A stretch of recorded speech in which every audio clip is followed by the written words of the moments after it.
Shalom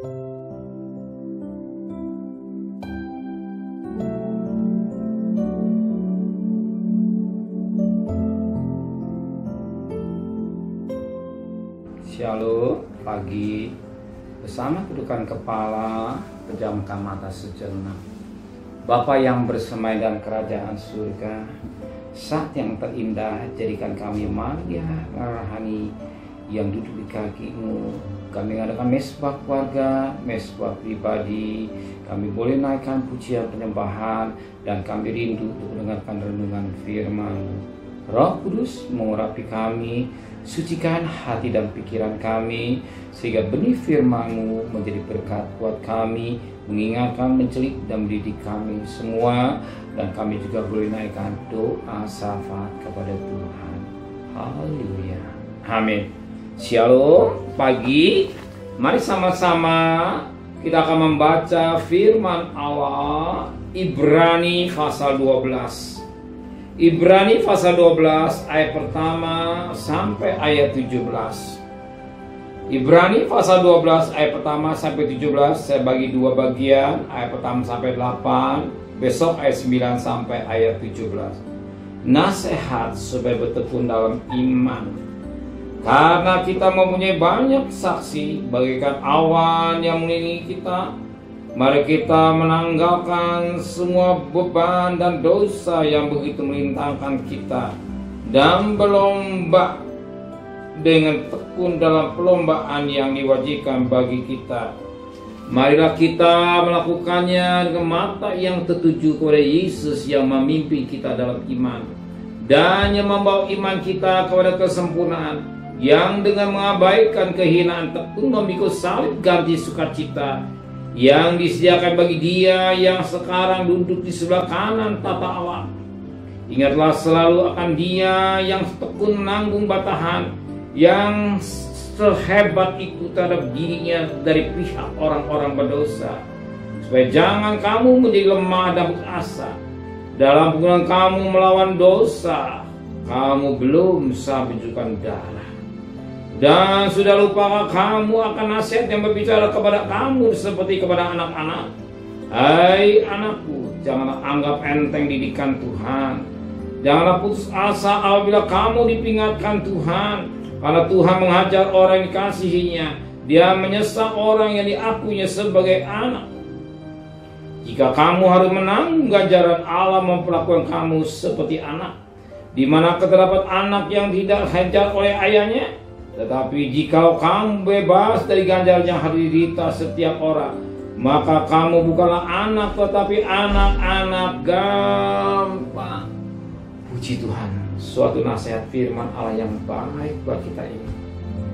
Mungkin hari ini saudara mengalami pergumulan, mungkin saudara mengalami masalah, persoalan, tapi ada dua hal yang tanpa kita sadari.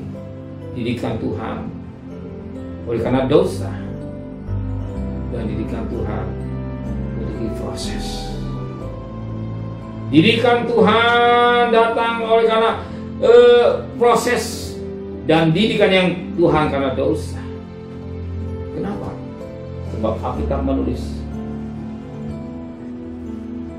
ayat yang ke-5, "Ya sudah lupakah kamu akan nasihat yang bicara kepada kamu seperti kepada anak? Hei anakku, janganlah anggap enteng didikan Tuhan, janganlah putus asa bila engkau diperingatkannya, karena Tuhan menghajar orang dikasihi dan menyesal orang yang diakuinya sebagai anak." Kenapa anak perlu dididik? Anak yang tidak dapat didikan akan datang anak yang kurang ajar, anak yang melawan orang tua, anak yang bikin malu orang tua.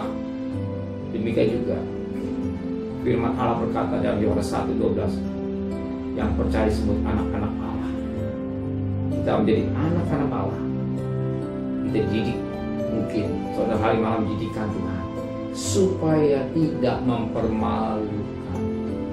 Ingat, supaya tidak mempermalukan Tuhan, supaya Tuhan tidak dipermalukan. Maka perlu dididik. Kita kenal seorang yang tidak asing lagi, Simpson. Dididik oleh Tuhan. Kenapa? Dia bermain-main dosa. Dia banyak bermain dosa.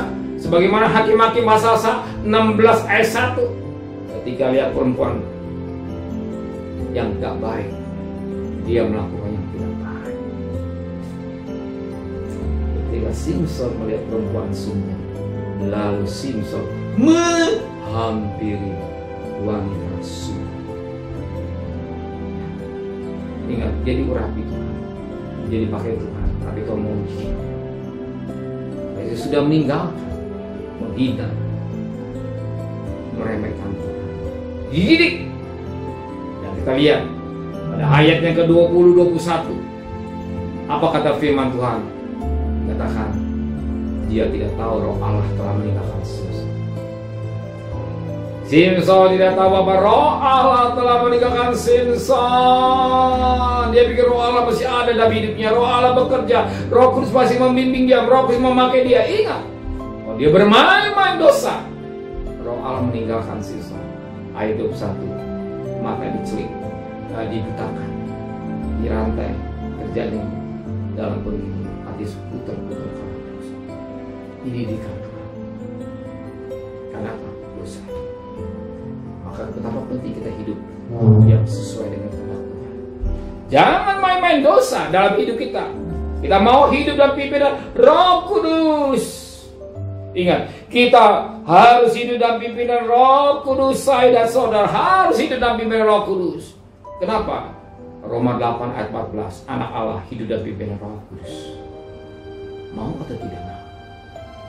Kalau tidak, datanglah hajaran. Ada 3 tingkatan Tuhan. Didikan Tuhan yang pertama, diperingatkan oleh firman Tuhan. Diperingatkan oleh firman Allah hal yang gak baik, atau kita baca melalui firman Allah. Diingat kita baca firman Allah berbicara kepada diri kita. Sadar tidak? Ya tergantung orang yang membacanya, tergantung dia menerimanya. Kalau tidak mau, didikan Tuhan yang kedua, dihajar. Nah, ini katakan hajarlah Tuhan karena dosa. Dihajar oleh Tuhan. Didik sekarang anak. Mana kalau anak gak diajar orang tua, anak itu jadi anak kurang ajar. Kalau anak tidak kurang ajar, kalau tidak mau bertobat, ingat, kalau tidak mau bertobat, apa kata firman Tuhan? 1 Korintus 5 ayat yang ke-5. 1 Korintus 5 ayat yang ke-5.